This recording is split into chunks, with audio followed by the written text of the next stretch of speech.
Week 8 had many terrifying performances. If you're squeamish or you scare easily, I suggest you turn back. But if you're brave, let's continue and look at the nightmares that took place in Week 8 of fantasy football.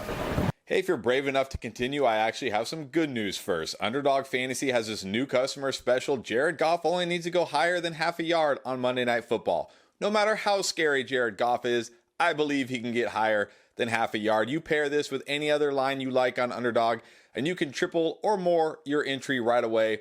Plus, if you go to Underdog Fantasy and use promo code ENDGAME, they're going to give you an instant 100% deposit match, dollar for dollar, up to $500. Take the money they give you, put it on the Jared Goff new customer line, pair it with any other line you like, and instantly triple your money. Just go to Underdog Fantasy, use promo code ENDGAME.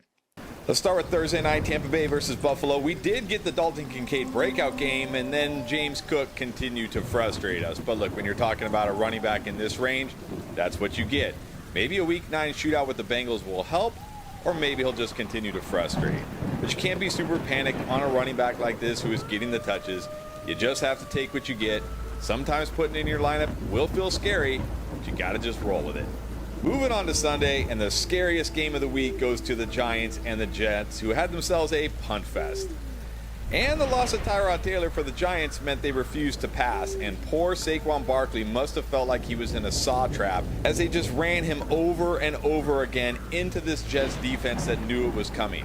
36 carries in this game, 3 catches, almost 40 touches. And while it didn't result in a huge fantasy game, at least he didn't kill you. Though he may not be able to get out of bed tomorrow. Oh, and Darren Waller once again is hurt, which is always the biggest fear when you roster him. He left early with a hamstring injury. We'll see what the report is, but you have to be a bit scared if he was your tight end one. Houston took on Carolina, and this game was pretty horrific for fantasy. You had C.J. Stroud sneak for a touchdown. Tommy Tremble caught a touchdown. That was it. Under 500 yards of total offense. This was like a bad dream that fantasy managers just couldn't wake up from. And then Philly versus Washington was the opposite. There was no defense in this game, which wasn't really good for people who started the Eagles defense in what should have been a smash matchup.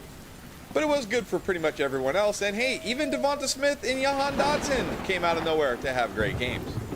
Jacksonville took on the Steelers, and Trevor Lawrence continues to just be okay for fantasy. If you drafted him relatively early, you can't be feeling good this far, but I mean, he hasn't killed you.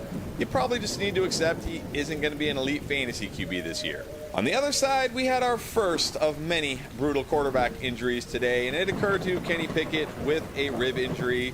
Was this the reason why Pickens only had 1 catch? I mean, granted, it was a touchdown, but can't be feeling good if it's Mitch Trubisky going forward. This is something we're definitely going to have to monitor. And the Steelers' run game continues to be a nightmare for fantasy. Stay away. Stay far, far away. The Patriots took on the Dolphins, and just when it looked like Kendrick Bourne was starting to be a solid fantasy contributor, he left with an injury. And then we all had to watch as Juju Smith-Schuster returned from the dead and caught a touchdown, much to our horror. And putting Ramondre Stevenson in your lineup continues to be very scary. Maybe a matchup against the Commanders in Week 9 will help, or maybe not. You certainly have to be worried about Ramondre Stevenson the rest of the season. As for the Dolphins, well, they did Dolphin things and scored lots of touchdowns. All good here. The Saints took on the Colts, and speaking of horror, fantasy managers everywhere had to watch as Chris Olave dropped an easy touchdown pass on his way to another underwhelming performance. While he did still lead the team in targets, you gotta be getting a little nervous right now. Do we have to be a little terrified of Jonathan Taylor's usage? Sure, he had almost 100 yards from scrimmage, but even as a game-time decision, Zach Moss only had 1 less carry and the same number of catches. Is this what it will be all year? Maybe, but I'm not ready to full-on panic yet. Panic level low here, for now. Atlanta took on the Titans, and they said Desmond Ridder had a concussion, but then they said he cleared, and they still went with Taylor Heineke. Who will it be next week? We'll see, but maybe even the Falcons are getting a little scared of Desmond Ridder right now.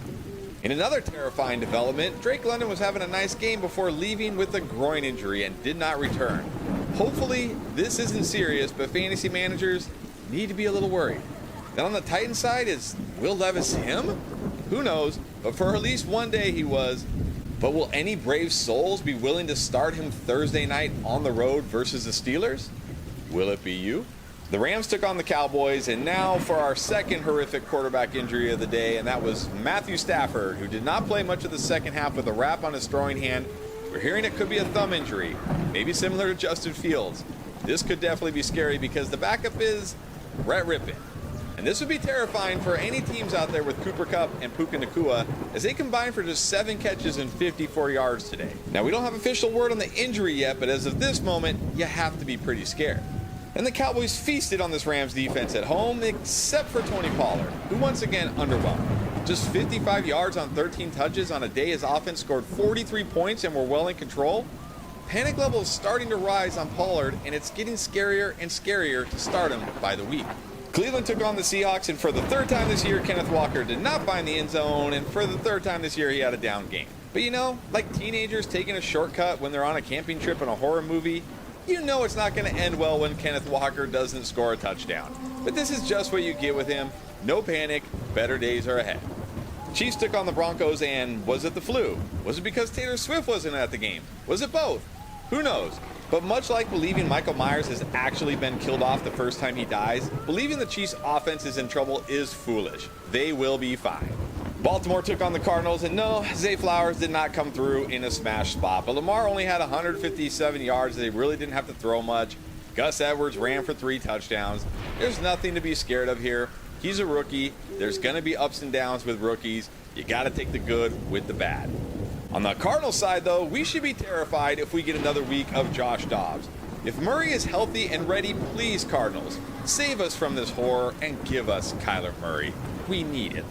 Bengals versus the 49ers, and it wasn't a huge T. Higgins game, but at least his 5 catches for 69 yards on 6 targets showed he still has some signs of life. On the 49ers side, however, was Brock Purdy still concussed? 2 more interceptions? A fumble? This is 3 scary games in a row for Brock Purdy now. Not to mention how scary this defense looks these days. I'm sure they're going to figure it out at some point, but right now, you got to be a little worried. And then finally, Minnesota versus Green Bay. Jordan Love continues to not be good, and he's bringing this entire offense down with him. The running game, the receiving game. It's just a fantasy horror show right now. Really need to avoid this offense if at all possible going forward. But the most frightening injury of the day was Kirk Cousins, who may have torn his Achilles. Just when Jordan Addison was looking like a league winner. Just when Justin Jefferson was getting close to a return. This is brutal. The backup QB is a 5th-round rookie named Jaren Hall from BYU. One of the most fantasy-friendly offenses losing their QB is the stuff of fantasy nightmares. Hopefully you avoided most of the nightmares in Week 8 and took home the W in your fantasy matchups. And I hope you have a great Halloween this year. Happy Halloween to all. Except you, Arthur Smith.